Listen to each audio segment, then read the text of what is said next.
Welcome to the Slop Temple. We pray this video helps. You start by verifying the vent and environment. Choose atmospheric vents for planets, hydrogen compatible for mixed setups. Connect power immediately and secure the vent on an airtight ship block so it can affect internal pressure. Once done, set the vent to auto and enable suction if you need to pressurize. This lets the system pull air from the exterior or tanks automatically. Make sure you have a sensor or panel nearby to observe status changes and watch power draw while it cycles. You next build a control path. Connect vents to gas tanks through conveyors or direct piping and confirm tank filters match gas types.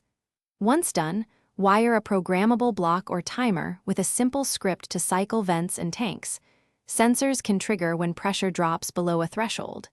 This prevents oscillation and conserves energy. Make sure to match vent flow rate with your oxygen or hydrogen generator output, so you avoid starving tanks or overloading power systems during sustained pressurization.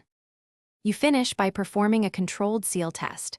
Slowly depressurize the room and then repressurize via vents while monitoring tank levels and flow rates. Once done, confirm all doors and airlocks close correctly and adjust vent rates to avoid rapid swings. If venting stalls, check for small leaks, misaligned conveyor ports, or insufficient power supply. Those are the usual causes.